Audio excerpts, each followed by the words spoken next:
Então, em primeiro lugar, eu queria dar as boas-vindas a todos para essa sessão dirigida número 04, né? A nossa sessão dirigida que ela foi pensada, né, para trabalhar o tema Educando o Engenheiro do Século XXI, aprendizagem ativa para a formação por competências no contexto das novas DCNs, tentando justamente tocar nesses pontos tão importantes que são fatores, assim, highlights, né, pontos importantes das novas diretrizes curriculares. Então, nós queremos agradecer as pessoas que colaboraram com os trabalhos, queremos agradecer as pessoas que estão aqui assistindo, e já gostaríamos de pedir que as pessoas que estão assistindo e que não são autores, que coloquem seu nome completo, sua instituição e seu e-mail, porque quando nós compusermos o capítulo, nós vamos criar um apêndice com o nome dessas pessoas, né, com seus contatos, porque é muito importante saber quem são as pessoas que se interessam por esse assunto e com quem a gente pode trocar ideia, enfim, trocar figurinha, contribuir, enfim, tá? Então, por favor, já vão deixando aí no chat seus nomes completos, suas instituições e seus e-mails, quem não é autor, tá bom? Bom, então nós temos 3 momentos nessa sessão dirigida. O primeiro momento é a apresentação dos trabalhos. Então, eu faço a introdução, digo o título, o nome, e a pessoa tem, vamos dizer, uns 4 minutos para falar as ideias principais do seu trabalho. Tá certo? Depois nós vamos ter um segundo momento, que é para perguntas da nossa audiência, de todo mundo que estiver na plateia, que quiser fazer pergunta para esses trabalhos, tá certo? Então, coloquem essas perguntas no chat, aberto, para todo mundo ver, só que não é para os autores responderem no chat, os autores vão responder de voz, né? O Leonardo vai fazer as perguntas depois. E um terceiro momento, onde a professora Diane vai comandar uma dinâmica sobre os 3 objetivos principais da nossa sessão dirigida, tá? Então, para nós não perdermos mais tempo, essa é a organização geral, e nós vamos, então, passar a apresentação dos trabalhos. Lembra, ninguém vai projetar nada, é só uma contação aqui das principais ideias desse trabalho durante uns 4 minutos. Tá? Tinha falado 5, mas já estou diminuindo para 4, tá bom? Bom, então, o primeiro trabalho que vai ser apresentado é Desenvolvimento e Avaliação de Competências em Contextos de Aprendizagem Ativa em Engenharia. A autoria desse trabalho é da Diana Mesquita e do Rui Lima, e vai ser apresentado pela Diana Mesquita. Diana, com a palavra. Obrigada, Val. Boa tarde a todos e a todas. É um prazer estar aqui convosco e ter também a oportunidade de estar mais uma vez no Cobães, mesmo que seja assim pelo ecrã. Bom, este trabalho dá ênfase a 2 experiências de aprendizagem ativa. Uma delas é o resultado, digamos assim, de uma experiência de aprendizagem baseada em projetos interdisciplinares que temos vindo a desenvolver desde 2004 no curso de Engenharia de Produção da Universidade do Minho, particularmente no 1º e no 4º ano deste curso. Desta experiência resultou uma forte ênfase de um grupo de trabalho que também começou a fazer pesquisa em educação e engenharia, e uma das grandes temáticas e preocupações foi efetivamente, e continua a ser, na verdade, o desenvolvimento de competências. Portanto, a par das competências técnicas que nós queremos que os estudantes desenvolvam no âmbito destes projetos, porque é um projeto interdisciplinar, ou seja, prevê a articulação de todos os conteúdos das disciplinas daquele semestre. Nós procuramos garantir também um conjunto de competências transversais que o projeto poderá permitir que os estudantes desenvolvam, como a comunicação, a própria ferramentas, desenvolvimento de ferramentas, gestão de projetos, como o Scrum, entre outras. Desta grande experiência que foi sendo consolidada ao longo destes anos, uma das nossas maiores preocupações, e também começamos a investir na pesquisa aí, refere-se à avaliação das competências, nomeadamente no que diz não só do ponto de vista sumativo, isto é, da classificação que os estudantes têm pelos produtos que vão desenvolvendo, seja uma apresentação, seja um artigo, seja os protótipos que vão desenvolvendo, mas também do ponto de vista formativo e de acompanhamento por parte dos professores ao longo do projeto, porque estamos a falar de um conjunto de 5, 6 professores, portanto todos vão dando às vezes até feedbacks contraditórios e por vezes essa é uma questão muito que vamos tendo que gerir ao longo dos anos e com a qual temos aprendido bastante. Nesta sequência da avaliação de competências, nós fomos também procurando compreender o que é que outras áreas de conhecimento estão a fazer e começamos a aprender com a medicina. Então, começamos na medicina, eles têm uma tradição, pelo menos aqui, o curso da Universidade do Minho, têm uma componente muito forte de aprendizagem baseada em cenários. O que é isto? São simulações de situações concretas relacionadas com a prática profissional, em que é esperado, cada cenário prevê um conjunto de competências que são esperadas que os estudantes mobilizem para a concretização e a resolução daquele cenário, ou seja, essa estratégia permite de forma imediata uma avaliação então dessas mesmas competências. Depois de muitas interações com o curso de medicina, depois de vermos como é que também funciona no curso de medicina, finalmente este ano tivemos a oportunidade de implementar a primeira experiência de avaliação de competências através da aprendizagem baseada em cenários no mestrado, no primeiro ano do mestrado em gestão de projetos de engenharia. Portanto, tivemos que conceber os cenários, identificar que competências de gestão de projetos nós queríamos que aqueles estudantes desenvolvessem, implementamos os cenários e procuramos avaliar essas competências, embora ainda de uma forma muito embrionária, porque sentimos que é aí que temos que realmente melhorar nos instrumentos que acabamos por criar para avaliar essas competências. Mas já demos um passo significativo nesse sentido. Portanto, o que é que nós podemos aqui concluir destas duas grandes experiências? É efetivamente importante na implementação de estratégias de aprendizagem ativa, que haja esta articulação com a definição, o desenvolvimento e a avaliação dessas competências, nomeadamente no que diz respeito à avaliação, é uma temática que merece aprofundamento e isto traz desde logo uma implicação aqui subjacente que se refere à necessidade de haver um investimento no desenvolvimento profissional dos professores, no sentido de garantirem, então, competências ao nível da planificação curricular, de avaliação, numa lógica mais inovadora e mais eficaz no que se refere às competências. Obrigada. Obrigada, Diana, pela sua explanação. Agora nós vamos passar a palavra ao professor Luciano Pereira Soares, que vai apresentar o trabalho dele, Ensino por Competências no INSPER. Luciano, a palavra é sua. Muito obrigado. Então, antes de tudo, muito obrigado, Valquíria, pelo convite. É uma grande honra aqui estar junto desse monte de educadores, né? E para começar, eu vou fazer só uma breve contextualização, porque quando a gente começou essa discussão, eu vou contar só uma breve história.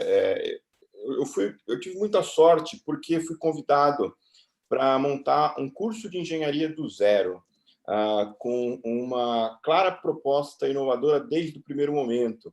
Então, o INSPER estava com essa ideia: vamos criar um curso novo de engenharia, temos recursos, e começou a se contratar alguns professores. Eu fui, na prática, o segundo pessoa contratada para montar esse curso. E a verdade é que, assim, meus conhecimentos de educação eram limitados. Então, qual que foi a proposta? Vamos aprender. Então, na verdade, eu vou tentar colocar aqui um pouco do que foi feito para a gente chegar num currículo de aprendizado ativo, orientado por competências, e espero que inspire vocês. Mas, basicamente, a proposta do INSPER, eu comecei até de um lugar pouco comum aqui no artigo, né, que é a contratação. Eu imagino que seja pouco comum. Um dos grandes problemas de professores é saber se ele está inclinado realmente a ensinar por competências, se ele tem esse interesse, ele tem claro isso. Então, acho que esse foi uma das primeiras dificuldades, que não é exatamente o tópico dessa palestra, né, desculpa, sessão dirigida, mas eu acho que tem tudo a ver. Se você não tiver exatamente as pessoas que acreditam nisso, a chance de sucesso já cai drasticamente. Então, a primeira etapa foi como que se pode contratar pessoas que realmente acreditem na aprendizagem ativa, ensino por competências, tá? É difícil, tá? Muitas entrevistas, depois teve uma série de dinâmicas, estratégias, isso eu posso aprofundar depois, tá? Bem, então, contei que eu estava no INSPER, e qual foi uma das coisas que foi feita lá? Eita, o gata hoje está animado aqui. Qual foi uma das coisas? Capacitar professor, né, que a Diana acabou de falar. Então, houve um investimento, diria, forte do INSPER de capacitar os professores. Antes mesmo, né, eu fui contratado mais ou menos 2 anos antes de começar o programa. Depois outros foram contratados, obviamente. Mas houve um investimento maciço em capacitar professor. Óbvio que eu sei que às vezes é meio complicado, porque isso não é uma realidade para todos, mas o que eu posso dizer é que funciona, tá? Lavagem cerebral, às vezes. Então, a gente fez uma parceria muito forte com o Olin College, e no Olin College, a gente, teve época que eu quase morava lá. O Olin College é famoso, né, por ensino, por competências, realmente eles são muito bons nisso, né? Mas óbvio que teve outros também, outras fontes. Então, uma das estratégias foi essa, capacitar, e eu falo o termo lavagem cerebral, pode ser muito forte, mas assim, bater na cabeça mesmo do corpo docente da importância disso, tá? Bem, numa dessas atividades que a gente fez em Olin, um dos pontos foi, vocês querem criar um programa de engenharia. Então, o que é importante para esse programa de engenharia? Então, muito design thinking, muitas estratégias para chegar. Então, lá a gente mapeou as competências do programa, tá? Que depois se desdobram para as das disciplinas, tá? Mas, assim, antes de tudo, o que esse programa quer formar de engenheiros, né? No caso, é um curso de engenharia de computação, mecânica e mecatrônica, tá? Então, houve muito esforço nisso, né? Identificar realmente quais são as competências. E uma coisa curiosa, qual a proporção de competências que você quer trabalhar, tá? Pois outras técnicas de design thinking, dentre outras possibilidades, tá? Só para fechar aqui, que eu queria comentar, outra coisa importante que foi feito para desenvolver esse programa foi consultar os alunos. Mas você não tinha aluno. Na verdade, eu tinha alguns alunos de economia e administração lá no INSPER, bem como a gente trouxe alunos de outras instituições, o próprio Olin. E nessas atividades que a gente trouxe para os campos, a gente também desenvolveu o currículo, ou seja, tentar identificar as competências já testando com alunos, tá? Alunos bem preparados em geral, tá? E realmente, na verdade, para finalizar, outra coisa também super importante, que eu acho que não posso deixar de falar, é a indústria, né? As empresas, o comércio e sociedade. Escutar muito eles. Então, isso é algo também que você tem que escutar muito para saber como desenvolver um melhor currículo. Vixe, fiquei meus 4 minutos, eu acho. Obrigado. Obrigada, Luciano, mesmo pela sua explanação. E agora nós vamos ao trabalho número 3, modelagem por competência da disciplina Produto e Serviços de Informação, relato de experiência da professora Maria do Carmo Duarte Freitas. Maria do Carmo, com a palavra. Microfone. Ok. Boa tarde a todos. Obrigada aí, Valquíria, Renato, pelo convite de estar aí na companhia de vocês e dos demais colegas, né? O projeto que eu estou relatando, ele nasce mais ou menos em 2008, né? E desde 2008 essa disciplina é ofertada, não é para o curso específico de engenharia, mas a gente recebe alunos das engenharias, da arquitetura e de outros cursos para fazer essa disciplina, e eu tenho sempre como estágio docência alunos da engenharia civil. E durante todo a estrutura da disciplina que a gente montou, o nosso curso de graduação, ele em 2008 ele já era modelado por competência, baseado na Convenção de Bolonha, e todas as disciplinas também têm as suas estratégias modeladas em competência. A disciplina que eu conduzo, ela nasce como se fosse um co-work, e durante todo o percurso os alunos são divididos em equipes e eles têm um cliente real. Comecei essa disciplina ontem, agora no ensino remoto emergencial, e o nosso cliente real desse período agora será o Departamento de Presídios do Paraná, a seção que cuida das mulheres e dos jovens que são egressos do presídio e vão entrar no mercado de trabalho. Então, devemos desenvolver produtos para essa unidade. Eu sempre escolho algum órgão, alguma unidade que dê para os alunos uma competência atitudinal, por exemplo, a cidadania, e entre outras estratégias, eles têm que trabalhar a ética também, porque todas as informações que são trocadas ali dentro, elas são confidenciais.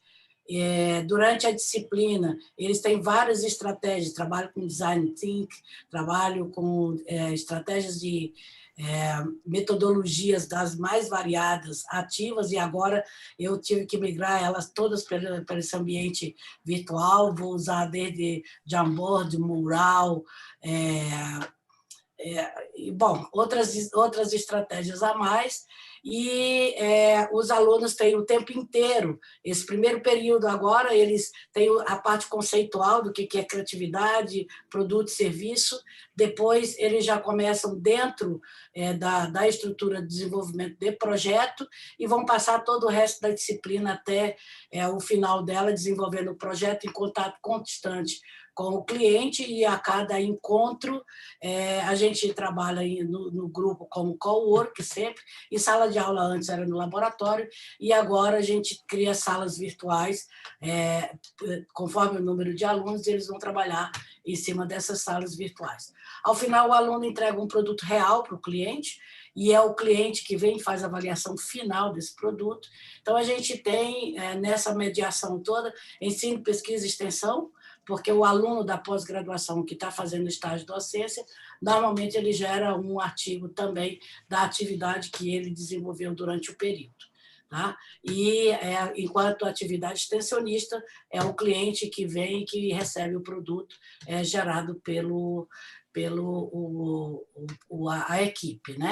Então, a disciplina como um todo, ela funciona, ela tem as competências estabelecidas, conhecimento, habilidade e atitude, no geral, e depois ela vai subdividindo cada uma dessas em cima de cada conteúdo, tá? De forma que, ao final, a gente possa abranger tudo que foi estabelecido no plano da disciplina. Eu creio que é isso, estou à disposição para as perguntas.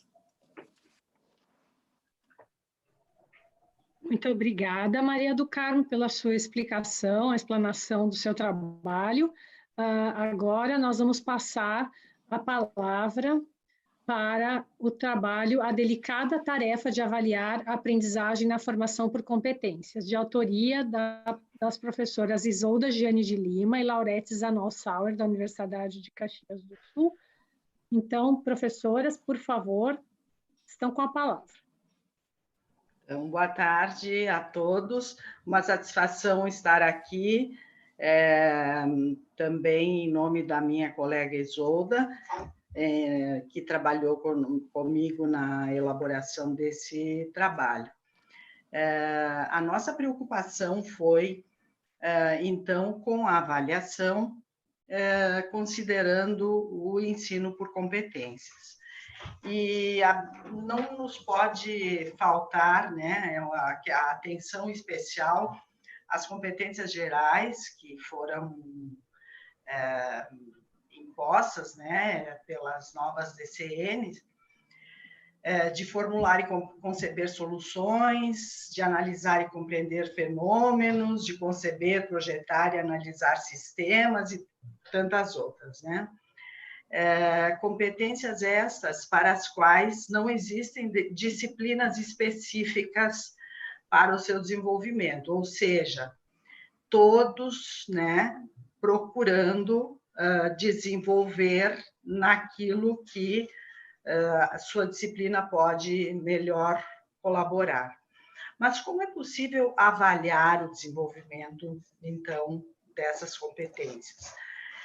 Nós inovamos as estratégias metodológicas, nos métodos de ensino, né? Utilizamos diferentes estratégias, aprendizagem por projetos, aprendizagem por problemas, peer instruction, desafios em grupos, dentre tantas outras. E, então, nós elegemos falar sobre também a possibilidade de algumas dessas estratégias de aprendizagem ativa que nos oferecem a possibilidade de avaliação durante a sua implementação. Então, estratégias como o relatório do último minuto, em que, no final da aula, o estudante pode conversar, perguntar, expressar seus conhecimentos ou dúvidas, que muitas vezes colaboram também para que o professor vá conhecendo o desenvolvimento das aprendizagens, as autoavaliações, textos que nós podemos apresentar, mesmo em avaliações no modelo tradicional, no final das questões, abaixo da última questão, em que a gente faz uma breve conversa com o estudante, né, onde sempre chamando a atenção para aquilo que nós consideramos muito importante, que o estudante compreenda e concorde em cumprir a sua parcela de responsabilidade no desenvolvimento dessas competências. Então, muito importante dar ao estudante o conhecimento dessas competências que nós esperamos que eles desenvolvam, né? Então, tanto professores quanto estudantes concordem com os benefícios de diversificar as formas de avaliação, tanto quanto as estratégias e metodologias de aprendizagem ativa, né? O professor precisa se conscientizar, e aí uma expressão muito importante que quem foi que apresentou primeiro? Diana. A Diana disse a importância da formação do professor, né? Nós precisamos aprender tudo isso, né? E de que não é possível nós ensinarmos para o desenvolvimento de competências sem modificarmos as formas de avaliação. Então, nós precisamos estudar muito bem isso, colocar em prática novas estratégias e métodos, né, sabendo que não há a melhor forma de avaliar, mas que existem, né, formas diversas que nós devemos tentar, que nós devemos implementar, sempre com a participação ativa do estudante, né? E em todas as suas abordagens, né, a avaliação como nós escrevemos no texto, né, tanto a avaliação diagnóstica como a avaliação formativa, e assim como a avaliação sistemática ou a avaliação tradicional, elas fazem parte do processo de ensinar e de aprender e devem ser também aperfeiçoadas neste sentido que nós queremos dar agora, né, como a contribuição ao processo do desenvolvimento das competências esperadas. Em síntese, era isso. Muito obrigada, Laurete, pela sua explanação. E agora, então, nós vamos chamar o trabalho número 5, a formação por competências por meio da aprendizagem baseada em problemas, experiência com alunos de graduação em engenharia civil na Universidade Federal do Pará. Quem vai apresentar o trabalho é de autoria do professor Renato Martins das Neves e do Gabriel Vilas Boas de Amorim Lima, e eu acredito que quem vai apresentar é o professor Renato Martins das Neves. Boa tarde. Com a palavra. Opa, obrigado, Valquíria. Boa tarde, eu sou Renato, né, e o Gabriel me ajudou na organização das fichas para escrever esse artigo. Pedi para ele me ajudar, né? E ele foi um dos objetos desse estudo. Ele, na época, foi aluno dessa disciplina de gestão, né? Então, quem acompanha o Cobenji, né, ao longo do tempo eu venho trabalhando com aprendizagem baseada em problemas, né, e muito nessa disciplina de gestão empresarial. Então, esse estudo foi a evolução de várias experiências, né, onde eu tive a oportunidade, né, de trabalhar com os alunos dentro do próprio canteiro de obras, né? Geralmente a gente procurava trabalhar com os problemas reais, né, mais próximo da realidade, né, mas geralmente eu levava para a sala de aula, né? E nesse estudo, não, nós conseguimos trabalhar dentro de uma empresa de construção civil. Então, nessa etapa, nesse trabalho, nesse estudo, né, compreendeu uma primeira parte onde eu fui para a empresa, conversar com a empresa, explicar qual era o objetivo da disciplina, né, o que é que os alunos iriam fazer, o que é que eles teriam que liberar para os alunos, né, para que eles não criassem tanta expectativa, né, que já que era uma experiência, né, que poderia acontecer nada lá dentro do canteiro de obra, né? Então, expliquei muito bem a sistemática e a gente foi fazendo as temáticas do que eles iriam trabalhar dentro do canteiro de obra, dentro da necessidade da obra, né, dentro dessa empresa. E depois o trabalho com os alunos, né, onde foi passada a sistemática para eles, né, discutido com eles como é que nós iríamos trabalhar, né? E aí seguiu toda essa sequência, né, deles se dividirem em equipe e de trabalhar essa questão dentro da empresa, né? Então, geralmente, antes de nós entrarmos, né, começar a disciplina, eu uso uma planilha onde tem as competências transversais, né, onde eles fazem um diagnóstico, o que é que eles se acham, que eles são fortes ou não, né, o que eles precisam desenvolver.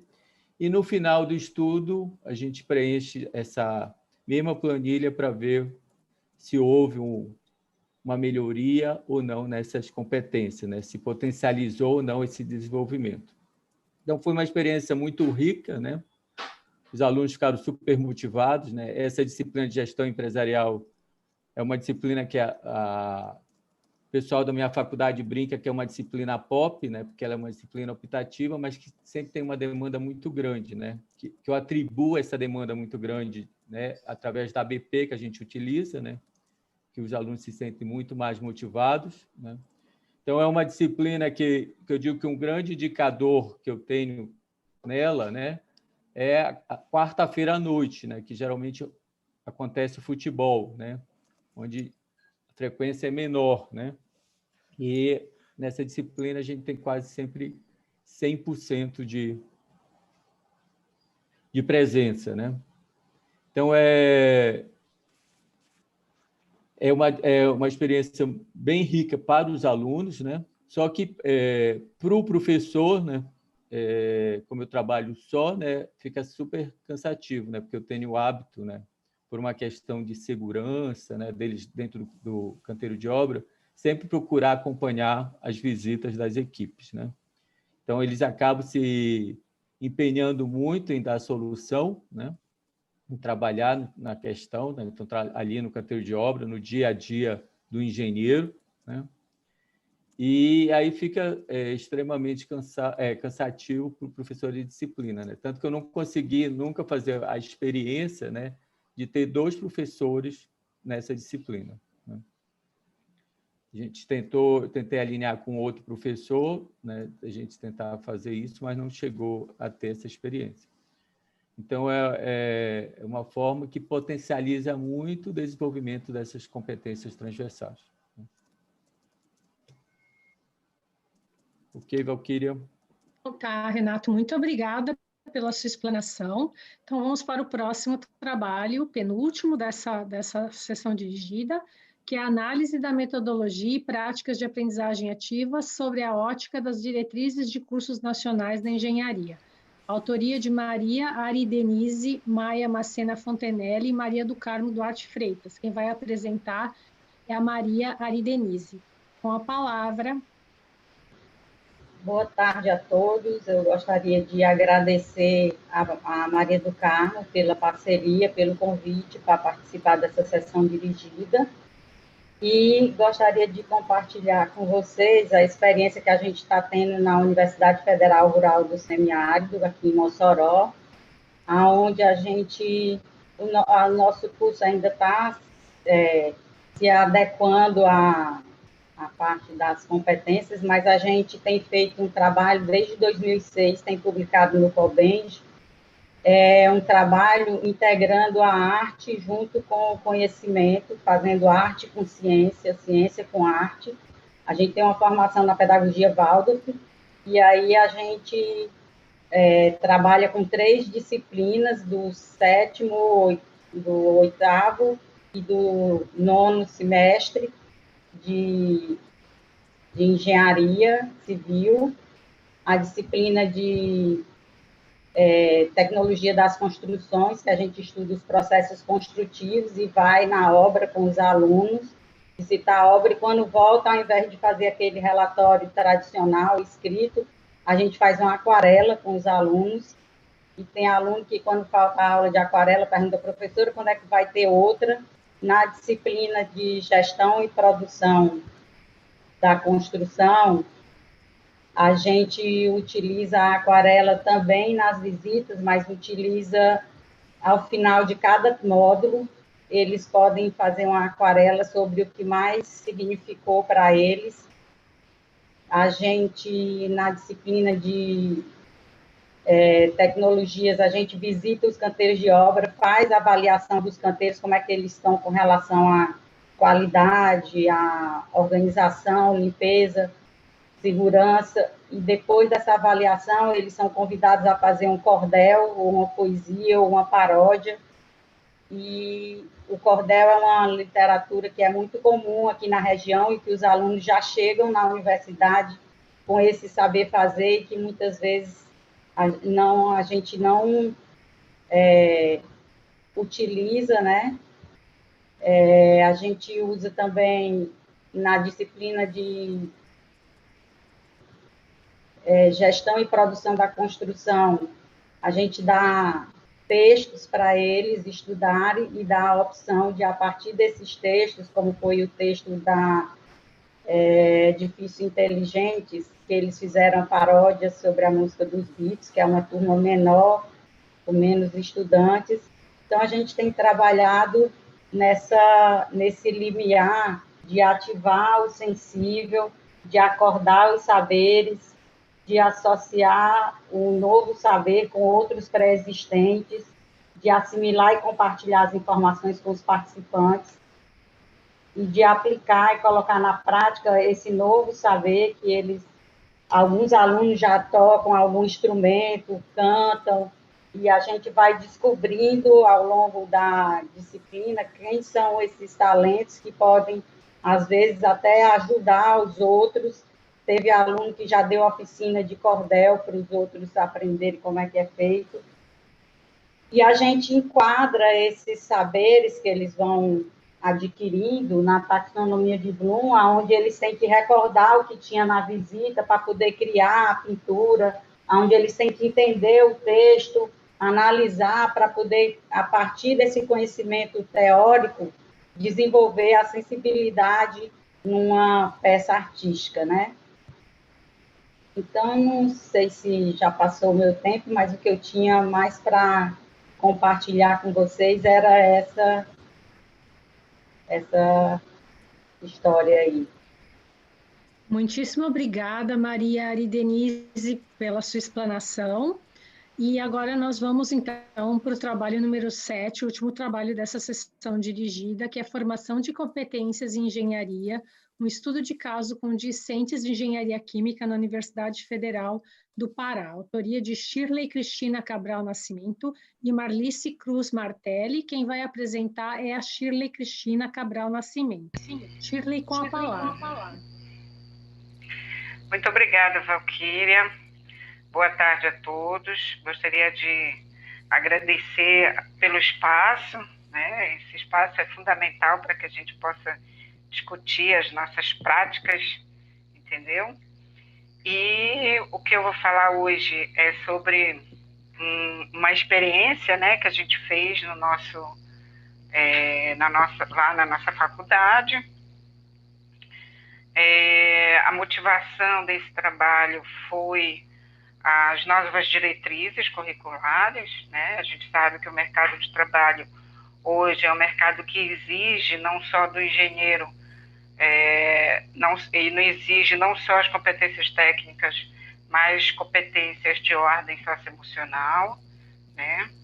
Então, esse é um trabalho que está bem alinhado, né, com as novas diretrizes, que é a mudança nas metodologias.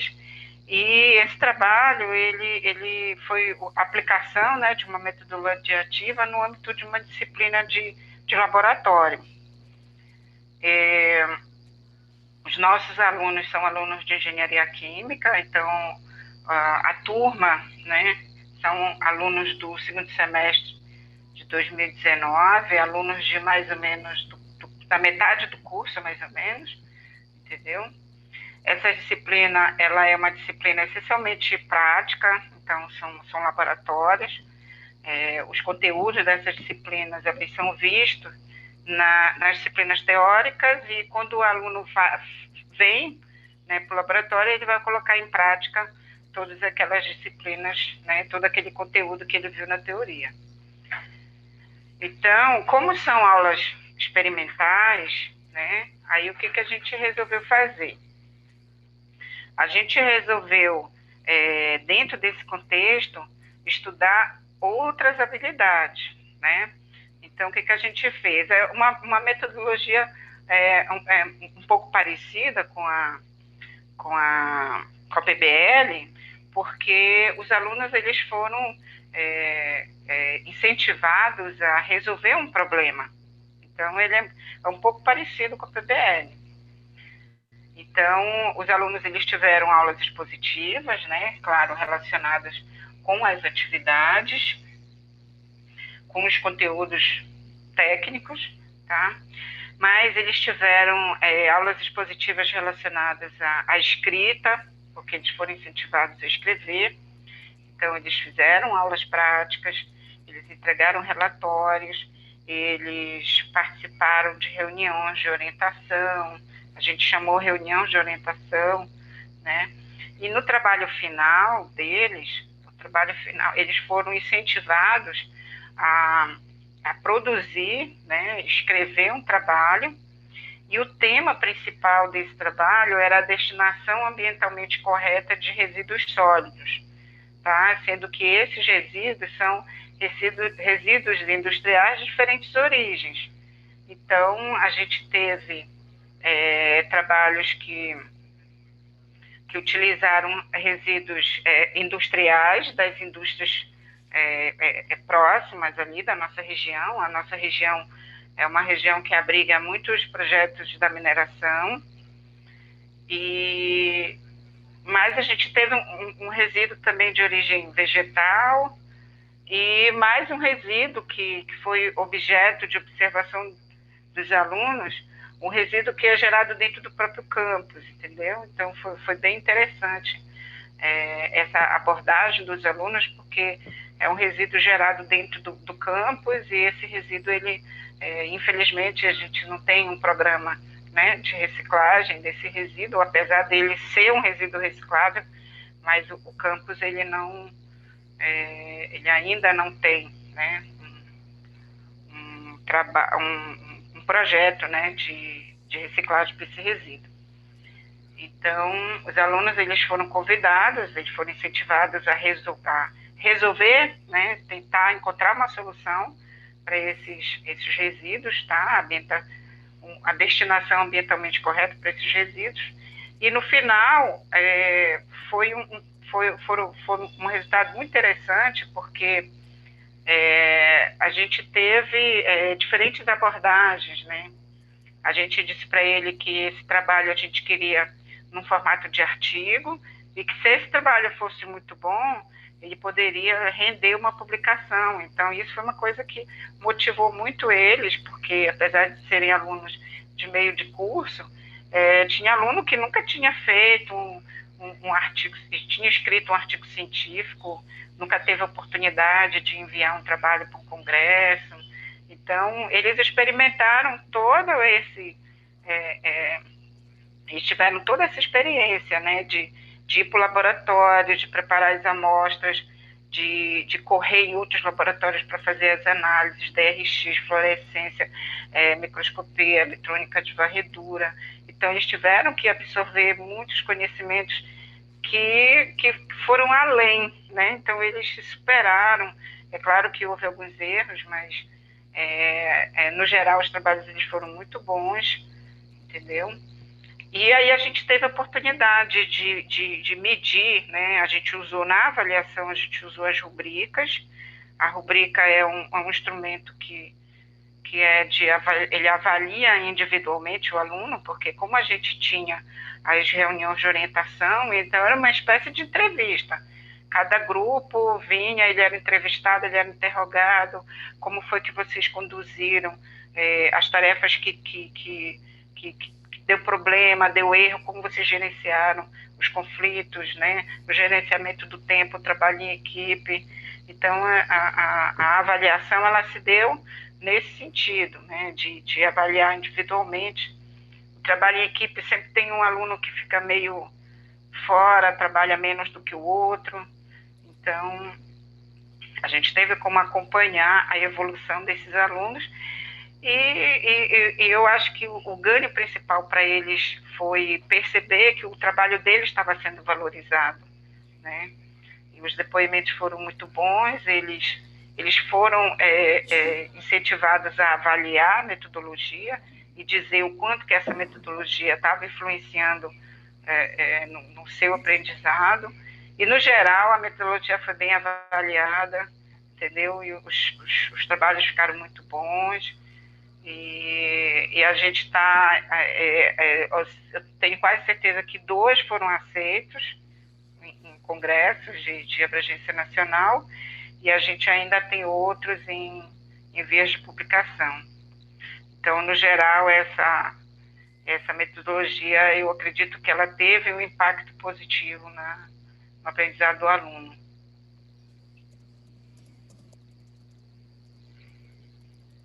Muito obrigada, Shirley, pela tua explanação. Então, com a sua explanação, nós encerramos o primeiro momento dessa sessão dirigida. Eco. Como? É um eco. Mas não é meu, eu acho. Ele está aí. Bom, acabou o eco? Tá, eu sabia que não era meu.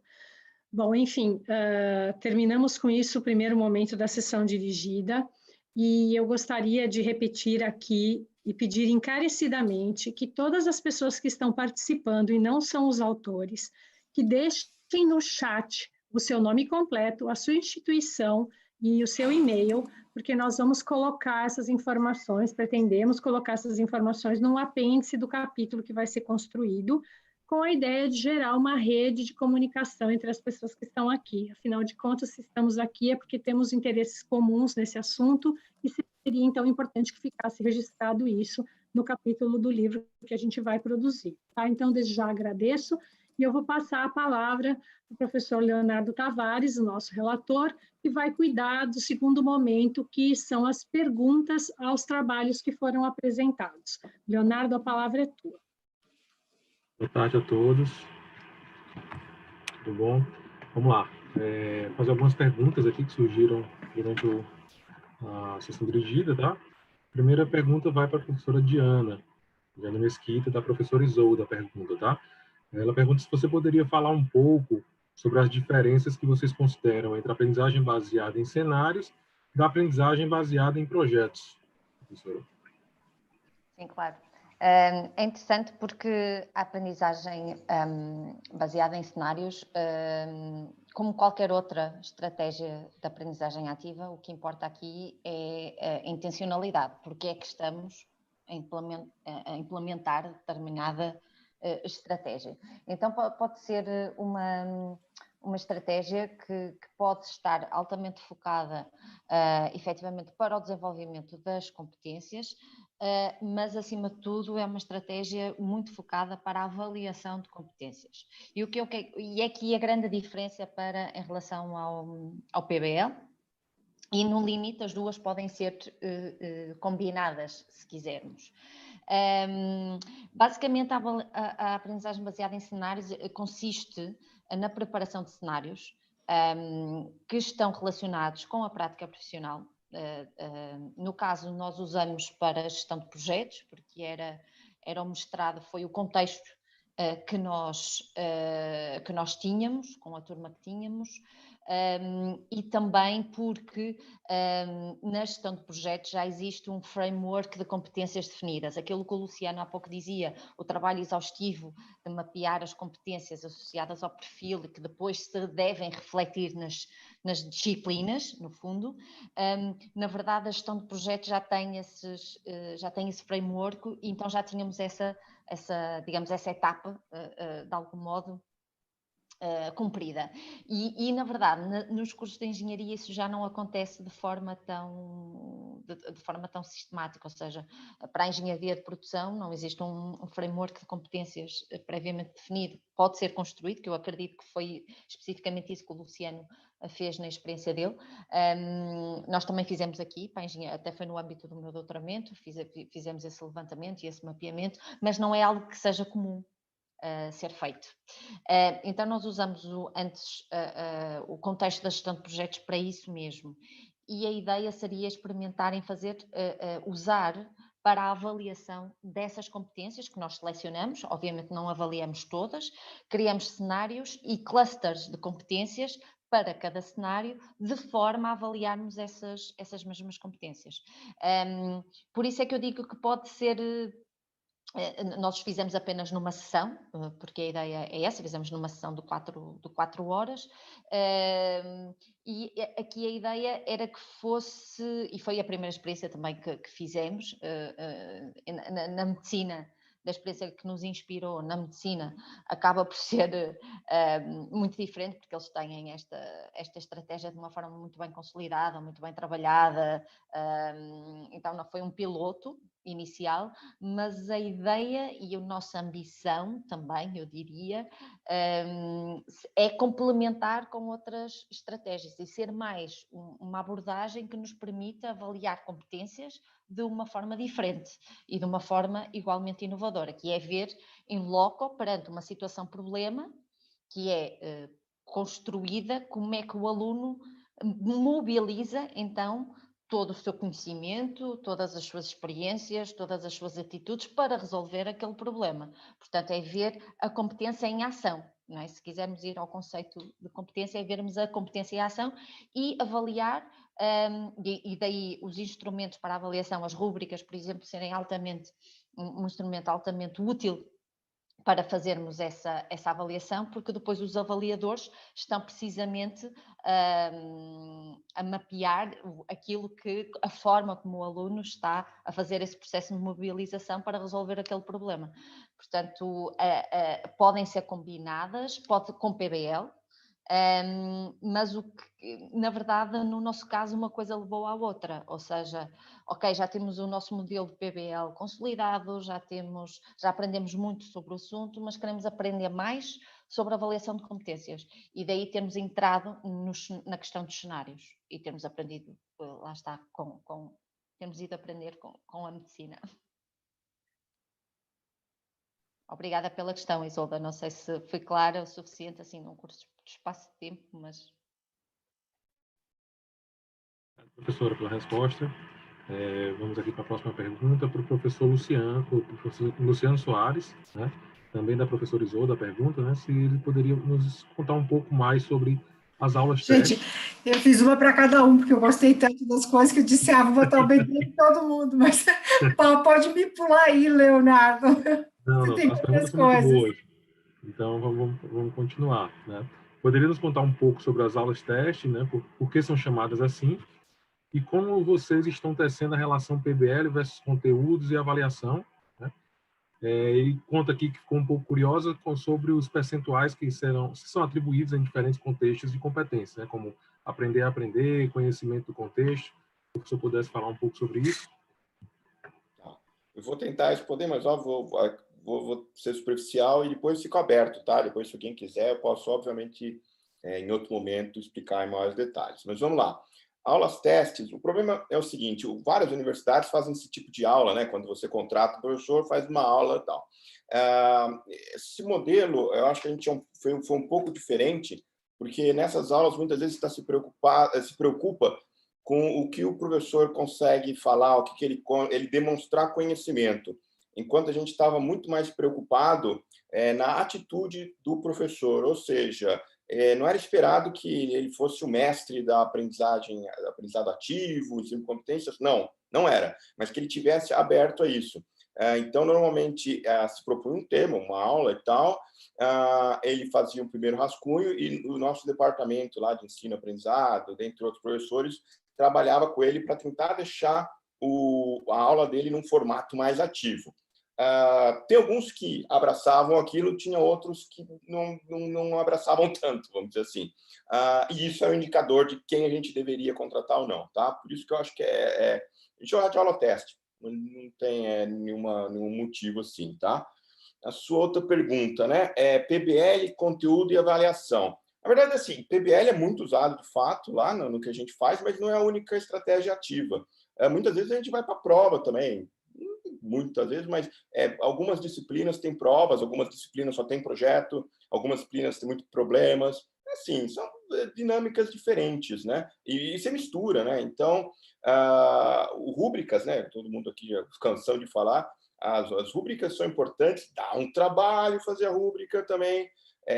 Isso eu vejo que foi uma parte que a gente evoluiu muito, né? Porque a primeira vez que a gente fez, ficou meio assim, a segunda a gente já viu que ficou melhor, e isso vai evoluindo, né? Você vai conseguindo, e o professor também vai ganhando mais a habilidade de usar a rúbrica, né? Porque muitos professores não estavam acostumados. Tem um certo grau de amadurecimento aí para saber criar e usar as rúbricas, né?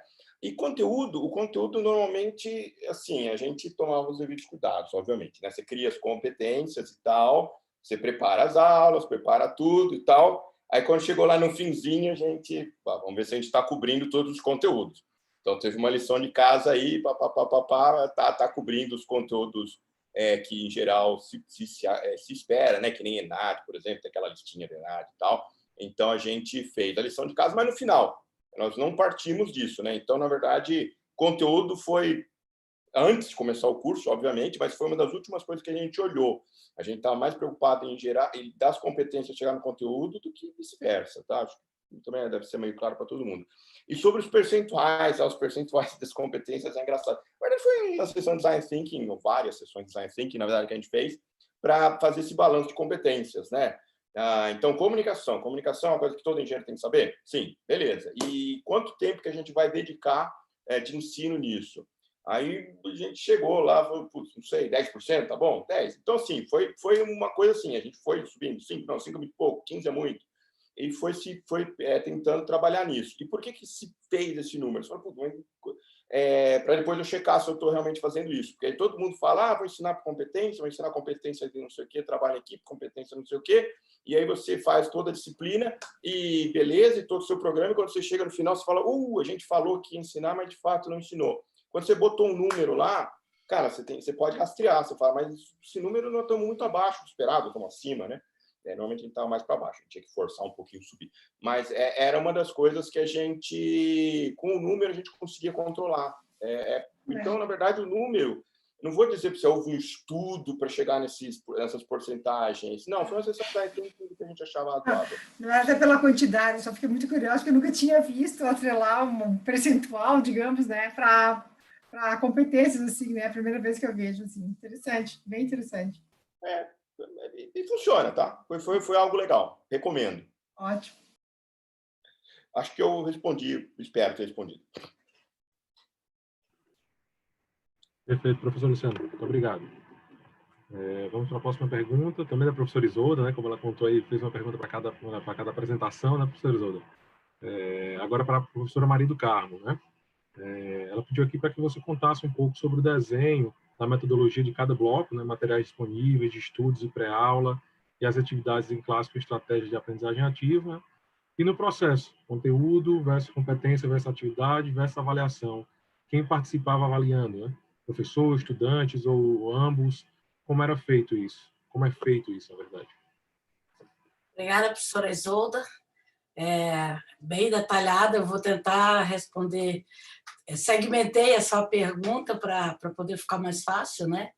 Então, para começar o desenho da metodologia de cada bloco, a disciplina ela está, de uma certa forma, dividida em 3 blocos. O primeiro bloco é um bloco relacionado à teoria, onde eu trabalho conceitos de criatividade e desperto a capacidade criativa dos alunos com diferentes estratégias e dinâmicas em sala de aula, usando vídeos, comparativos com texto, e eu vou usando a taxonomia de Bloom ao longo do percurso, de forma que vai crescendo os desafios dentro da disciplina, né? Então, eu começo recordando temas que eles já fizeram em outras disciplinas e vou, aos poucos, crescendo dentro dessa estratégia. Então, trago o conceito de criatividade, produto, serviço e PDP, né? Que é o processo de desenvolvimento de produto.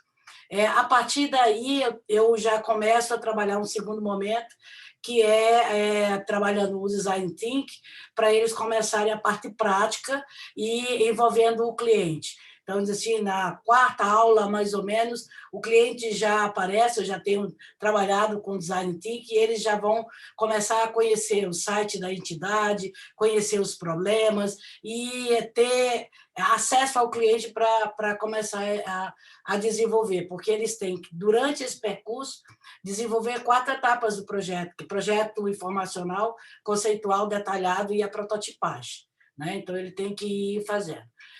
O terceiro momento, já dentro da disciplina, é a parte já extensionista, porque a partir quando ele desenvolve a prática, ele já tem o compromisso de entregar um produto para o cliente.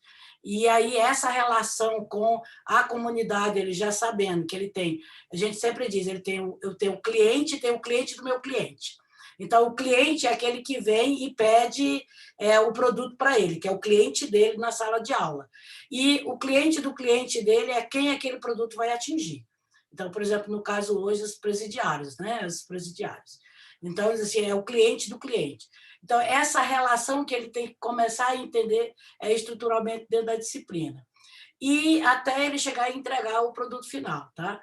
Dentro dessa estratégia, a gente tem ainda, como a gente tem sempre 1 ou 2 alunos da engenharia fazendo estágio de docência, eles vão buscando, durante a disciplina, um viés para eles trabalharem enquanto aspecto teórico para gerar um artigo científico e desenvolver essa atividade com os alunos na sala. Normalmente, geram dinâmicas, geram análise a partir de alguma dinâmica, e a gente já tem alguns artigos que já foram publicados em compêndios anteriores, resultados dessa atividade. Quanto aos materiais disponíveis, né, de estudo de pré-aula e as atividades em classe, com a estratégia de aprendizagem ativa. O material ele é antecipado, a minha aula, minha disciplina toda montada e ela está toda aberta para ele, ele navega nela à vontade, eu não deixo nada fechado. Né? Tá tudo já no acesso numa plataforma, no Moodle. Esse ano eu estou estreando o Teams, como um desafio para eu aprender uma outra ferramenta e também como desafio para os alunos. Tá? Então, lá ele tem toda a teoria, tem todo o conjunto, e eu trabalho com aula invertida, então eu não dou aula de teoria. Eles têm que ler e, no momento daquele conceito, eu chego em sala, eu tenho uma aplicação, eu tenho uma dinâmica, e ele tem que aplicar. Então, é aula invertida. Quando começa a parte prática, é sistema de cowork, é aplicar a teoria no desenvolvimento do produto. Quanto ao processo, conteúdo, competência, atividade, avaliação e quem participa, né? A disciplina ela é modelada por competência e a avaliação é mediada por rúbricas. Tá? E o aluno, quando chega na minha disciplina, ele vem um pouco ressabiado, achando que, quando eu mostro para ele como é que ele vai ser avaliado, né, e que ele pode tirar 10 em todas as atividades, tirar a nota máxima, então ele não acredita. Tá? Então, assim, é uma caminhada, é um processo, né? A avaliação é processual, mediada por RUCA. Eu não faço avaliação final, quem faz a avaliação final é o cliente, a partir do produto que ele entrega no seminário final. Tá? Então, essa estrutura é que faz o conjunto, tem um conjunto de rúbricas dentro de cada conteúdo que vai gerando, ela está toda associada às competências gerais do planejamento da disciplina. Professor, estudante e ambos, né? Quem é que faz a avaliação e como é feito, né? Então, nós temos as atividades que são individuais, temos atividades que são em equipe, todas mediadas por rúbrica. A gente começa com avaliações individuais, para eles irem se acostumando com as rúbricas. Depois eu tenho atividades que é por pares, e já no finalzinho, que é a entrega do produto, aí eu tenho 360 graus, incluindo o cliente junto, né? Que é uma rúbrica específica para a entrega do produto, né? Então, a gente vai devagar fazendo com que os alunos confiem nesse modelo de mediação e avaliação por rúbricas, tá? De forma que ele saiba que ele pode tirar a nota máxima dentro da disciplina. Então, diz assim, até o aluno que é desacreditado, que ele sempre tira nota muito ruim em outras disciplinas, ele, aos poucos, ele fica desconfiado, mas quando ele começa a receber melhores avaliações, ele faz uma imersão na disciplina e aí ele sente que ele pode se igualar àqueles que são sempre os tuxaus da sala, que sempre tiraram 10, né? Aqueles que são referências. Ok, professora? Obrigada.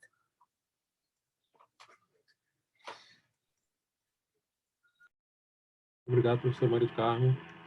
Vamos para mais uma pergunta, né, da professora Isolda, agora para o professor Renato. Tá? Ela comenta aqui que a prática da integração disciplina da empresa foi muito significativa, né? E a planilha de avaliação é ótima e que ficou interessado em saber como vocês fazem a avaliação em relação ao relatório parcial, estudo individual e relatório final, né? E como a disciplina integra os conteúdos à realização do projeto, professor. Ok. Em relação ao relatório parcial, né, nós temos os encontros que são feitos em sala de aula, né, onde o grupo se reúne, né, e aí tem lá na planilha, né, como, quem fez, que cada um ficou de entregar, né, e aí eles fazem essa reunião, né, e isso ocorre só entre os grupos mesmo, né, já que tem uma certa discussão, às vezes, do cara que não cumpriu a tarefa, não fez, né, então fica só internamente, né, no grupo, né. A questão do conhecimento, né, geralmente, como as turmas ficam um pouco grandes, né, porque para mim o ideal é trabalhar sempre com 20 alunos, 25, né, e quando fica muito grande, acaba que os problemas ficam duplos, né, duas equipes ficam, às vezes, na mesma situação. Então, geralmente, na apresentação do estudo individual, do que aprendeu, do conhecimento que foi buscar, isso é compartilhado com toda a turma. Eles vão lá na frente e apresentam o que foi visto, né? Quanto ao conteúdo, Isolda, eu tenho me desprendido um pouco. Antigamente, ficava muito controlando. Já foi falado sobre isso, não foi? Isso aí eu estou um pouco mais livre disso aí, né? E até porque o que acontece, às vezes, né, o conteúdo é ampliado. Então, teve uma situação que uma equipe levou para o lado jurídico, que estava ocorrendo, e foi começar a estudar leis. E aí eu fiquei um pouco perdido, assim, sabendo se eles estavam falando ou não estavam falando. E aí eu acabei chamando um professor, centro jurídico, para ir conversar lá, falar, né? Falei, então, aí ele foi lá, explicou, conversou, né? E aí, então, muitas vezes foge esse controle do conteúdo. Então, às vezes fica muito mais amplo, né? Porque a pessoa acaba tendo uma outra visão diferente, né? Então, fica bem prazeroso assim, né? E a outro ponto foi do relatório parcial, conteúdo, né? E o trabalho final, o relatório final, né? O relatório final já fica mais que o produto que eles entregam, né? Então, geralmente, quando a gente é feito lá na universidade, no auditório, né? Tem uma certa formalidade esse último dia, né? E os diretores da empresa estão presentes, então eles fazem parte da avaliação. Então, eles discutem com eles, dizem se foi legal, se não foi legal, se vão utilizar ou não a solução, vão aproveitar, né? E aí é uma outra... E teve, nessa situação, muito legal, porque duas equipes trabalhou com o mesmo problema, né? E deram soluções diferentes. E o diretor da empresa gostou das duas soluções, só que ele aproveitou uma parte de uma e de outra, assim. Aí foi muito legal, assim, que essa discussão, assim, que aí ele deu a terceira sugestão, né, que foi pegando a ideia de um e de outro e criou uma sugestão. Então, se torna bem rico esse processo, né? Que a gente, por mais que a gente esteja aqui falando, a gente ainda tem os paradigmas, né? Eu esqueci de ressaltar que essa turma foi assim muito de quebrar meus paradigmas, né? Porque geralmente a gente tem a história que só aceita aluno que já tem o pré-requisito, né? Então, nessa turma desse estudo de caso, apareceu muito alunos que não tinham o pré-requisito, né? E eu, de cara, disse, não, você não vai fazer, não tem pré-requisito, não tem.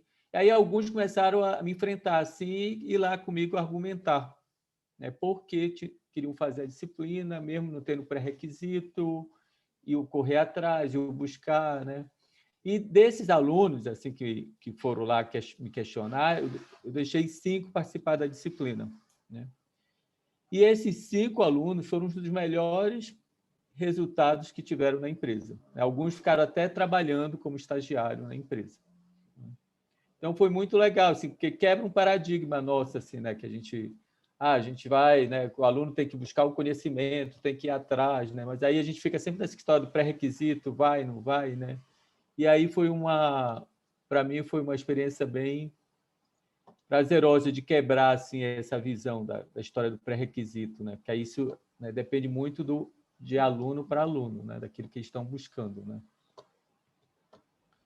Ok? Obrigado, professor Renato. Queria pedir desculpa aos demais professores, mas queria, apesar do momento riquíssimo aqui, das perguntas que foram feitas, que a gente tentasse reduzir um pouco o tempo de resposta, devido ao tempo que a gente tem para toda a sessão, né? E a gente tem um terceiro momento ainda que será realizado, tá? Então, apesar de riquíssimo momento, mas a gente vai ter que reduzir um pouquinho as próximas perguntas em relação ao tempo de resposta, tá bom? Essa colaboração de todos. Obrigado. Obrigado, professor Renato. Vamos para a próxima pergunta, para a professora Maria Denise, né? Que a professora Isolda pergunta o que é que vocês fazem com os produtos do cordel, aquarela, né? Esses materiais são riquíssimos, se fazem uma amostra, uma apresentação, e ela parabeniza pela sistematização do quadro que relaciona as práticas, né? Ano de aplicação, nível de taxonomia de Bloom e competências.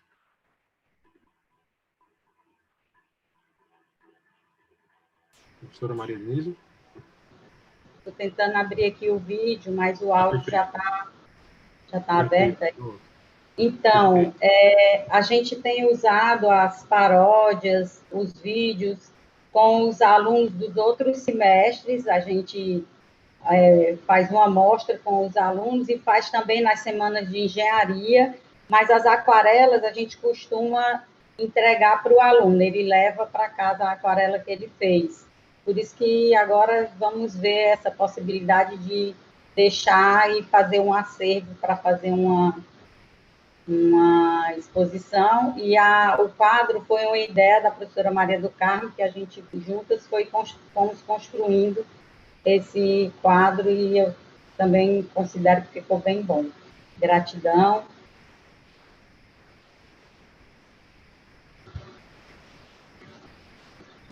Perfeito, professora, obrigado. Mais uma pergunta agora para a professora Shirley, né? Que outros aspectos, além da rubrica, trabalho em equipe, vocês consideram, né? Que tipo de perguntas os estudantes responderam sobre metodologia aplicada? Boa tarde a todos. Bom, nesse trabalho a gente avaliou as competências técnicas e avaliou competências transversais. Então, no trabalho eu coloquei uma rubrica só de trabalho em equipe, mas a gente avaliou outras competências, entendeu? Por exemplo, a competência de o aluno se expressar, né, tanto na forma escrita quanto na forma oral, entendeu? Então, a gente, no trabalho, ele tem um quadro, mas aquilo lá foi só um exemplo. A gente avaliou competências relacionadas ao desenvolvimento pessoal, criatividade, a autorregulação, a comunicação, a questão da gestão, né, a gestão do tempo, a gestão dos conflitos, mas essa avaliação foi a gente que fez. O que os alunos responderam foi um questionário, tá? E a pergunta ela foi colocada da seguinte maneira: deu uma nota de 0 a 10, né? Uma nota de 0 a 10, o quanto a metodologia influenciou no desenvolvimento da disciplina para o seu aprendizado. Isso foi cada aluno deu uma nota. A outra pergunta, o quanto que o aluno se sentiu motivado, né? E essa motivação influenciou no desenvolvimento da disciplina para o seu aprendizado. Outra pergunta, o quanto para que ele desse uma nota para a autoavaliação, né?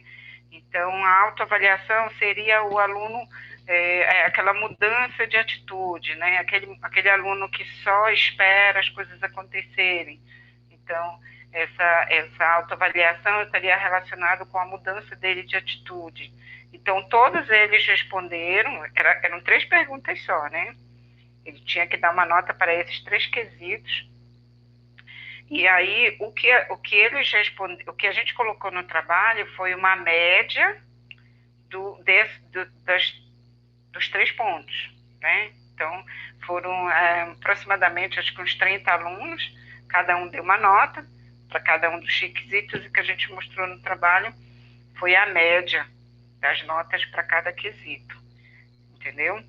E a avaliação através das rubricas a gente que utilizou. Então, os alunos, eles só responderam esse questionário, né, dando uma nota para esses quesitos, porque, na verdade, o que a gente queria saber realmente era o impacto da metodologia, né? Como é que o aluno ele se comporta quando a metodologia ela coloca ele como protagonista. Então, o que a gente queria sentir era isso. Como é que o aluno se comporta quando o contexto, né, aquele ambiente da aprendizagem coloca ele como protagonista do aprendizado. E os resultados, ou seja, as notas foram notas bem altas, e a gente considerou que a metodologia ela influenciou de forma positiva.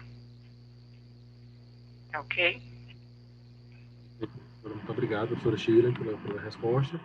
E vamos fazer aqui a última pergunta agora para a professora Laurete. A pergunta da professora Diane, tá? Como está sendo a adaptação das estratégias mencionadas no trabalho para a educação online, professora? Olha, por incrível que pareça, a gente foi já intencionalmente, né, porque já trabalhamos com isso há mais tempo, mas diversas estratégias de aprendizagem ativa têm se mostrado bastante eficazes e bem recebidas pelos estudantes. Por exemplo, o desafio em grupos, os grupos com tarefas diferentes, o relatório do último minuto. Bem, em primeiro lugar, não posso deixar de comentar que a minha disciplina é uma disciplina de equações diferenciais para engenharia, então é do grupo das disciplinas de matemática, e que outras disciplinas talvez não se adequem a todas essas estratégias, né?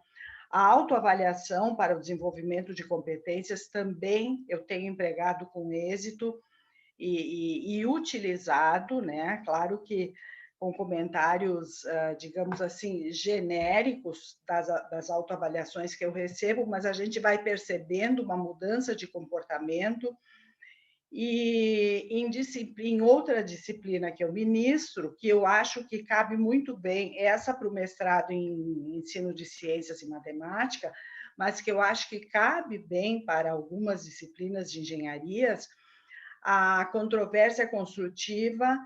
E, bem, a sala de aula invertida em qualquer disciplina tem se mostrado útil e estou gostando de aprender também isso nessa pandemia, nessa situação em que nós nos encontramos. Isolda, tu quer complementar? Eu acho que a Isolda talvez tenha algumas aplicações diferentes. Não, essas a gente usa também. Eu tenho trabalhado bastante com a turma da licenciatura em matemática também, onde a gente constrói algumas coisas diferentes que eu gostei de fazer nesse semestre, nos 2 semestres deste ano.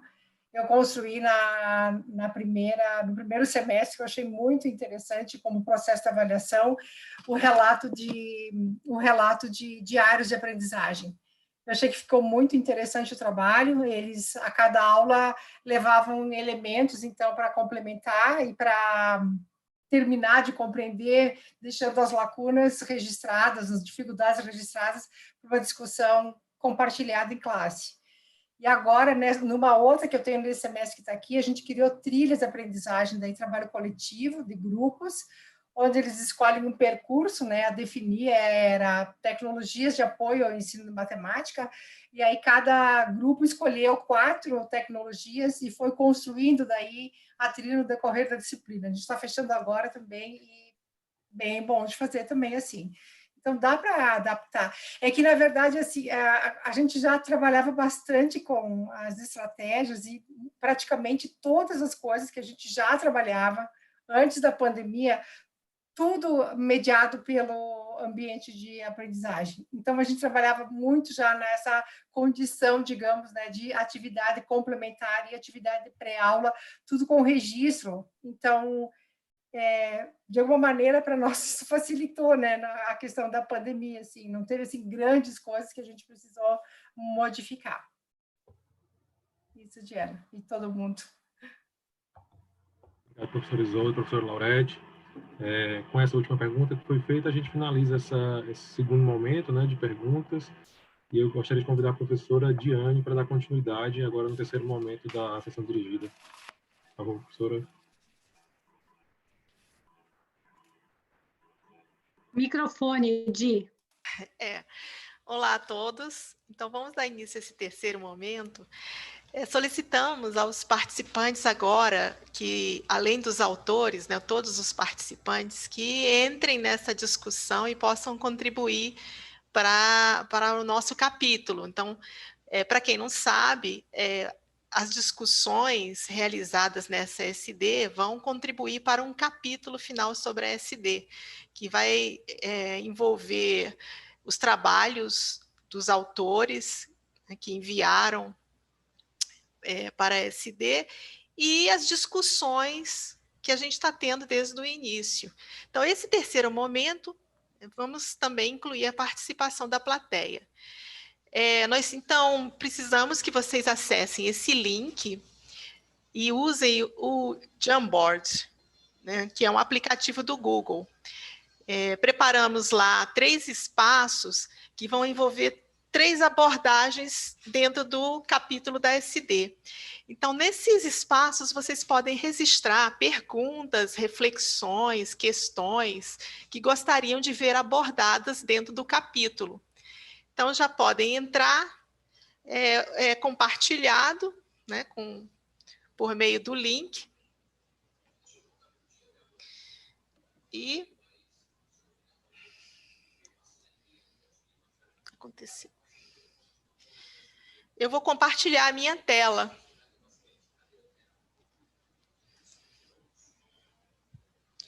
Para que vocês possam acompanhar o material que será incluído. Cada cor está relacionada a um tema, então seria interessante que vocês trabalhassem dentro da cor de cada tema.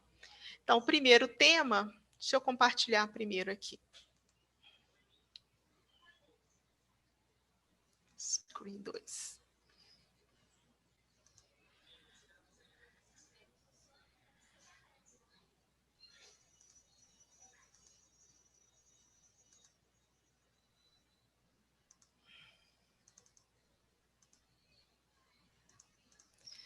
Tive um probleminha aqui que fechou a minha tela.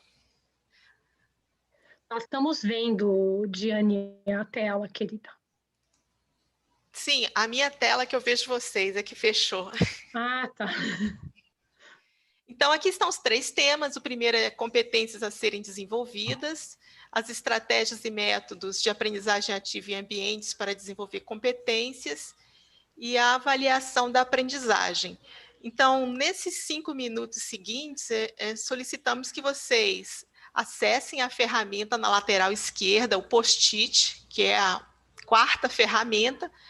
É só clicar em cima do post-it, escrever e posicionar ele no espaço que vocês, né, preferirem, relacionado ao tema que querem discutir. Sou eu que estou fazendo. É algo assim que você quer?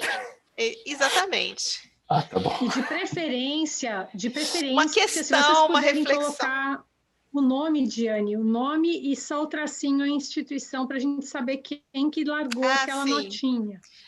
Seria bom que vocês identificassem, para que nós possamos incluir, né, essas questões colocadas.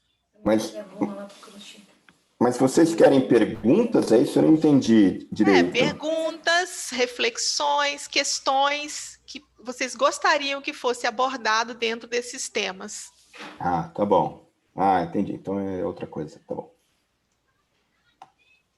Posso me meter? Pode. Então, pessoal, esses são os 3 objetivos principais do capítulo, né? São inquietações que a gente sabe que nessa questão das novas DCNs preocupam muito os professores. Então, se eu já parei para pensar sobre isso, né? Se eu já deixei de dormir quando eu estou lá pensando no meu projeto político-pedagógico, né? Então, a questão é, posso deixar ali um pedido, uma pergunta, uma reflexão que eu gostaria de ver abordada nesse capítulo. Na medida do possível, nós que vamos estar escrevendo o capítulo, vamos tentar, né, dar subsídios para estas inquietações, perguntas, enfim, reflexões que vocês possam ter. Então, por exemplo, o Luciano escreveu ali trabalho em equipe, eu acredito que ele quer que a gente trabalhe um pouco e fale sobre trabalho em equipe nesse capítulo, né? Então, as estratégias e métodos, a que nível vocês querem saber sobre isso, né? Enfim, sobre a avaliação da aprendizagem, né, das competências, nesse contexto, né, de avaliação de competências, o que inquieta vocês, que perguntas vocês têm? Então, por favor, colocar esses pontos para a gente tentar abordá-los no capítulo. Obrigada. E torno a pedir que as pessoas que estão aqui, que não são autores, que deixem no chat, por favor, o seu nome, a sua instituição e seu e-mail, porque a gente vai disponibilizar no final do capítulo os participantes dessa sessão dirigida. Obrigada.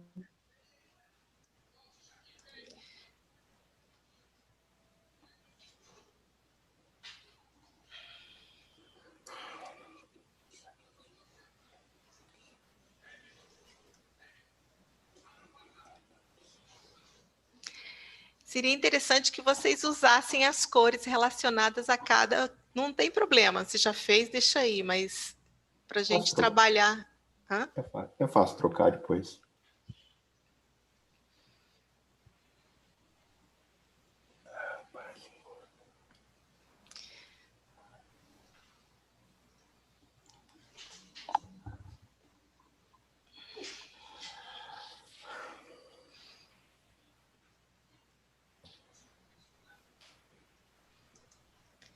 Notem que o trabalho é totalmente colaborativo. Se vocês apagarem uma coisa, fica apagado, vai sumir. Teve um quadro que já foi ali para trás. Tem um quadro que já ganhou vida. Partiu. Voltou. Eu não estou conseguindo pegar os post-it. Você clica neles e aí vai abrir uma janela. Quando você digitar o texto, aí ele vai colar e depois você posiciona onde você quer. É essa quarta ferramenta de cima para baixo. O quadradinho que tem aí. Tem uma caneta, uma borracha, uma seta e o post-it. Eu só estou vendo o quadro, a caneta aqui, tá? O post-it, depois da flecha. Isso. A professora, na sua lateral. Sim, achei agora. Obrigada. Entrou uma tomada aí. Uma ideia brilhante, é isso que é, não é uma tomada. Tem um cérebro junto. Uma ali, lâmpada. O cérebro que acendeu, né?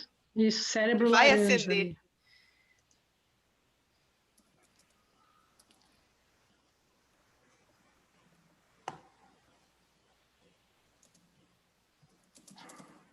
Mais uns minutinhos para dar tempo preenchermos aí os 3 quadros.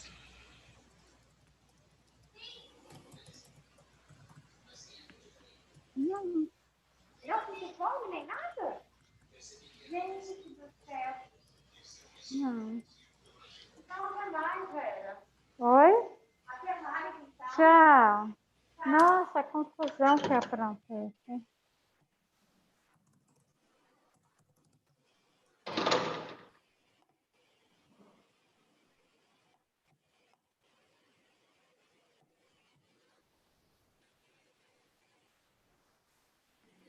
Enquanto vocês fazem esse trabalho de escrever os post-its, eu estou muito curiosa para saber... ele saiu da sala. Tinha um participante aqui cujo nome chamou muito a minha atenção, de um autor muito famoso sobre aprendizagem significativa. Agora ele já saiu da sala, não sei se era ele que estava aqui. Que pena. Tá, vou morrer curiosa. Acho que nós temos já um número suficiente, né? Para começar as discussões. Acho que sim. Se as pessoas quiserem ir colocando, né, Diane, elas podem continuar. Podem ir colocando. Eu proponho que quem quiser comentar o post que colocou, eu solicito a ajuda do Leonardo, até para ver a ordem de fala. Então, nesse momento, todos podem falar, todos podem propor um tema de debate, escolher um tema de debate dentre os que foram colocados aqui nesses 3 espaços. Então, eu sugiro agora que vocês abram, né, a câmera e passo a palavra a vocês, da plateia em geral. O Leonardo verá a sequência, né, de fala para organizar, então, essa sequência. O último é o quê, Diane? O último o quê? A última coluna. Avaliação de aprendizagem.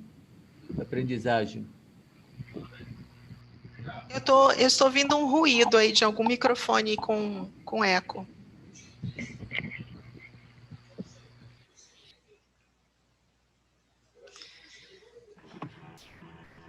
E só para dizer que tem mais folhas nesse Jamboard, então, se essas estiverem cheias, é só vocês apertarem essa setinha da direita e pode passar para a página seguinte e colocar os post-its na página seguinte. A professora Shirley aí levantou a mão aí, já pode falar. Eu levantei a mão aqui porque eu não escrevi nada, mas eu estou enxergando nas observações dos meus colegas as minhas inquietações, entendeu? Então, por exemplo, nesse primeiro campo aqui, estratégias comuns de aprendizagem, de avaliação. Então, eu imagino que a Valquíria vai se inspirar nesses post-its aqui para escrever o nosso capítulo do livro, né? E aí, bom, cada disciplina, cada abordagem, ela tem uma maneira específica, né? Tem uma estratégia específica, mas eu imagino que o livro ele deveria falar um pouquinho sobre as estratégias comuns, né, que podem ser utilizadas em qualquer disciplina, entendeu? Então, eu não escrevi nada, mas eu estou me vendo aqui nesses comentários. Eu estou enxergando a minha fala aqui nesses comentários, entendeu? Era isso que eu queria falar. Mas alguém gostaria de escolher um tema do que foi colocado, do que o colega colocou, e comentar ou falar sobre a sua experiência em relação ao que foi colocado?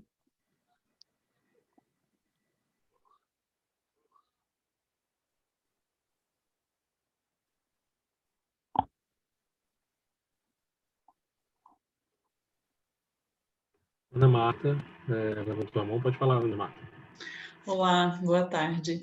Bom, eu coloquei esse post-it aqui na avaliação, falando sobre como avaliar o aprendizado realmente e não apenas a percepção dos estudantes.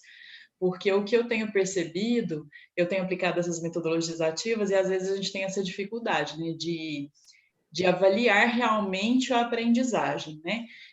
Então, o aluno gosta, não tenho dúvida que ele se envolva, não tenho dúvida da eficácia, mas como mostrar isso, né? Eu fiz um experimento de fazer uma pergunta no início do semestre na disciplina, que talvez eles não conseguissem responder, né? Porque eles não tinham conhecimento ainda para isso. E no final, eu fiz de novo aquela pergunta, já depois de ter ministrado a disciplina. E o que eu achei interessante, assim, muita gente, aí eu perguntava se ele achava que ele tinha aprendido. E muita gente, era um questionário extenso, mas tinha essa pergunta de novo, que envolvia vários conceitos da disciplina, né? E foi interessante, porque muitos deles falavam assim, eu aprendi sim, e respondi certinho. Mas alguns falavam assim, eu aprendi sim, e respondiam errado. Então, assim, eles saíam mais confiantes, né, de que eles aprenderam. Mas será que eles aprenderam mesmo? Então, eu percebi isso daí, achei assim, é uma forma, né, de se avaliar, mas eu queria saber, assim, como mais, porque às vezes a gente está nesse questionário, assim, o que você achou, né, como que foi, se você gostou, então, assim, e aprendizagem mesmo, percebe? Se alguém tiver mais alguma coisa para compartilhar, eu acho interessante.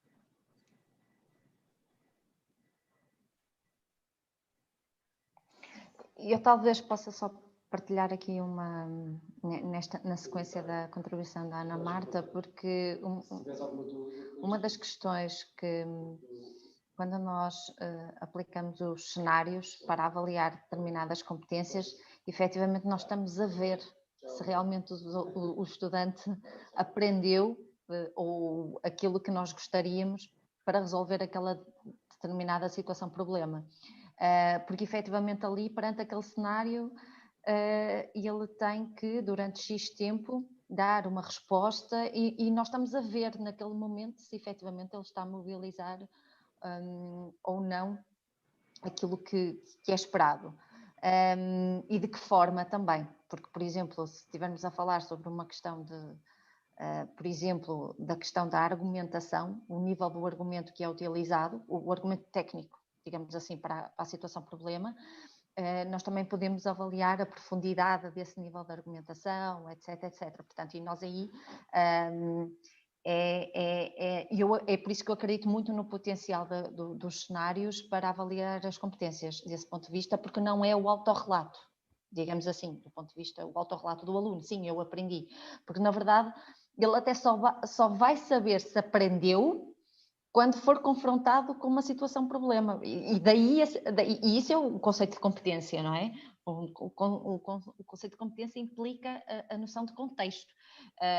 Portanto, a questão do autorrelato é sempre, claro que é sempre muito, muito relativa, não é? Por isso é que a questão dos cenários, para mim, pelo menos, claro que há outras formas, por isso é que a questão da prova, não é? Tem tantos fãs, e eu não tenho nada contra a prova escrita, Pelo contrário, eu acho que se for uma boa prova, ou seja, o objetivo com que a prova é construída enquanto instrumento, pode ser um excelente instrumento, por exemplo, para avaliar competências de criatividade, por exemplo. E eu, por exemplo, tenho experiências de colocar os estudantes a fazerem as questões da prova. É um dos exercícios. Depois eu reúno as questões todas e depois, com base nisso, construo a prova. Portanto, há outras formas de se fazer, né? E sem termos que inventar uma coisa de raiz, e então acho que dessa forma podemos também ir um bocadinho além do autorrelato, de facto. É interessante que você está colocando, Diana, colocando o fato da prova ser um instrumento também que pode ser interessante, porque esse semestre, por conta da pandemia, eu resolvi abolir as provas, porque eu não quis pensar em estratégias como vários colegas estão fazendo, de colocar os alunos para fazer prova, com todas as câmeras ligadas, apontadas para o papel, você escrevendo lá. Não, eu acho que não é o meu papel fazer esse tipo de coisa, e que a gente tem... Não, isso está acontecendo mesmo. E aí eu avisei para os alunos que não faríamos prova, nós faríamos diversas formas de avaliação, né? Exercícios, questionários, quizzes, trabalhos, projetos. E o questionamento que eles me colocam é que eles não sentem que aprenderam se não fizerem uma prova e receberem uma nota por isso. Então, ainda existe um apego muito grande, né, a esse tipo de avaliação que ainda está de uma hora para outra, não tem como você desvincular esse tipo de avaliação. Porquê, Diana? Porque é onde eles são treinados a fazer provas, é onde eles se sentem mais confortáveis, é uma competência que eles desenvolvem, e eles nisso saem-se super bem, eles são ótimos. Verdade. Eu, enquanto aluna, tive uma professora que nos pediu no início da disciplina, para escolhermos como é que queríamos ser avaliados, as diferentes formas de avaliação. Claro que nós escolhemos de fazer uma prova, porque era o que nós conhecíamos. Não conhecíamos outra forma de sermos avaliados. Portanto, nós também, quando pedimos aos estudantes para participarem, não é? Depois... Mas é óbvio, não é? De algum modo, e quando são confrontados com formas diferentes de avaliação, eu acredito que eles também aprendem com isso. Também aprendem, por isso é que eles às vezes usam a palavra, pelo menos aqui, que é mais justo. A prova é um instrumento mais justo da avaliação, porque é mais objetivo. Porque na concepção deles é onde eles se sentem mais confortáveis, é o que eles sabem fazer melhor, portanto, eu acho que é normal. Posso complementar? Todo mundo quer falar disso. Não, vai lá. Ai, até eu quero falar de prova. Eu adoro prova, eu faço misérias com uma prova. Eu botei o tema prova como recurso de aprendizagem ativa. Dá para fazer muita coisa que é muito legal. Mas a colega havia perguntado, né, se o que aconteceu nesse ínterim em que ela fez a pergunta, desenvolveu todo o conteúdo e alguns ainda não haviam aprendido, né? Eu vejo assim que nós temos que lembrar sempre da aprendizagem como um processo, e esse processo requer tempo, requer maturidade, requer que caia a ficha, e muitas vezes isso não ocorre durante o desenvolvimento da disciplina. Então, não significa que a resposta errada depois da explicação tenha colocado tudo por terra, tudo que foi desenvolvido. Não é isso. Eu acho que há que se ter esperança quando o trabalho é bem desenvolvido, que a aprendizagem ocorre em graus diferentes, claro, em tempos diferentes, em níveis diferentes. Pessoal, eu estou pedindo aqui, eu sei que o nosso intervalo é curto, é só de meia hora, mas eu estou pedindo se vocês podem ficar mais 10 minutos para a gente poder fazer o fechamento, né? E aí vocês só vão ter 20 minutos de intervalo antes da gente ir para a palestra do professor Felder, que eu acredito que ninguém vai querer perder aquele monstro da educação e engenharia, né? Então, Diane, continua. Bom, mais alguém gostaria de comentar? Ou sobre outro campo? A gente poderia...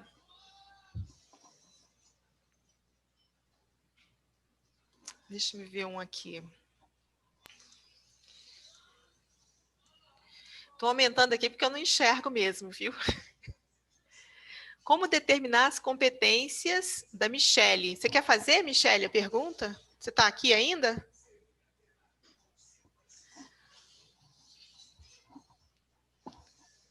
Bom, vou fazer se você tiver com algum... Oi, boa tarde. Boa tarde.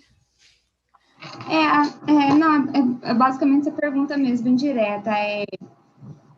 Existem competências, né, genéricas, gerais, para todas as engenharias, mas, assim, como determinar para cada engenharia, para cada localidade, cada cultura, região, olhando essas especificidades, a competência prioritária, que eu vi alguns trabalhos aqui mostrando em alguns currículos que trabalharam o curso com a formação dos alunos em algumas competências, dando prioridade em algumas competências. Como determinar isso para cada engenharia? Né? Essa é uma questão que eu levanto.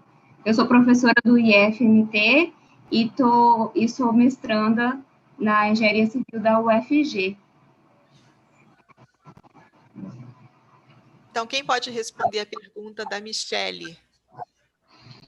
Ou inserir mais alguma complementação ao que ela colocou aqui? Eu posso, de repente, fazer um comentário rápido. Assim, para definir as competências, eu acho que tem muita literatura, tá? Que você pode usar. Em especial, eu usei uma do CNI, do IEL, que definia lá quais são... Na verdade, assim, a estratégia que foi adotada lá comigo foi o que tem de carência na formação do engenheiro. Então, baseado nisso, e o que o mercado está pedindo dos engenheiros, tá? Então, isso tem muita literatura. Eu acho que, se você vai vir procurar aqui no Coben, a gente vai achar muitos trabalhos a respeito disso, tá? Por isso que até a pergunta que foi feita, né? O difícil é você saber o quanto você vai investir em cada competência. Mas para identificar as competências, eu acho que... E o ponto que você pôs também, né? Depende da localidade. Essa foi uma pergunta que eu também coloquei mais ou menos desse estilo. É uma coisa que eu também tenho dúvidas, tá? A gente prepara os nossos alunos para as competências que são sendo requisitos da região, me parece uma boa resposta, mas depende do que você quer. Às vezes você quer formar o teu engenheiro para o mundo, não sei. Aí as competências mudam, né? O que o mundo às vezes precisa não é o que a região precisa. Complicado. Queria só fazer exatamente esse comentário. Eu acho que hoje o compromisso que nós temos na engenharia, aliás, no ensino superior como um todo, é formar um aluno de classe global, né? De classe internacional. Porque o nosso aluno, as palestras hoje de manhã já deixaram muito claro, né? O nosso aluno, ele entra dentro da empresa e a empresa acaba aquela história de sempre. Vou formar de novo o cara aqui dentro da empresa, né? Seguindo o meu modelo, mas, de alguma forma, essas empresas sempre têm ganchos e pernas em outros países. Então, eu acho que não dá para pensar que a gente tenha que modelar pensando localmente, né?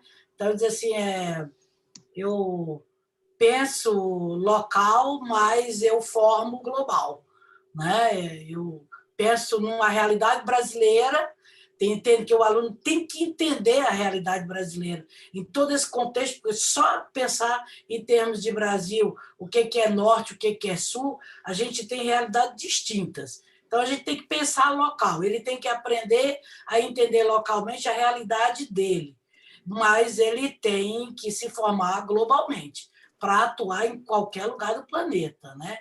Não interessa, ele é engenheiro em qualquer lugar do planeta. Né? É assim que eu acho. Tá? E aí eu acho que as engenharias, elas têm...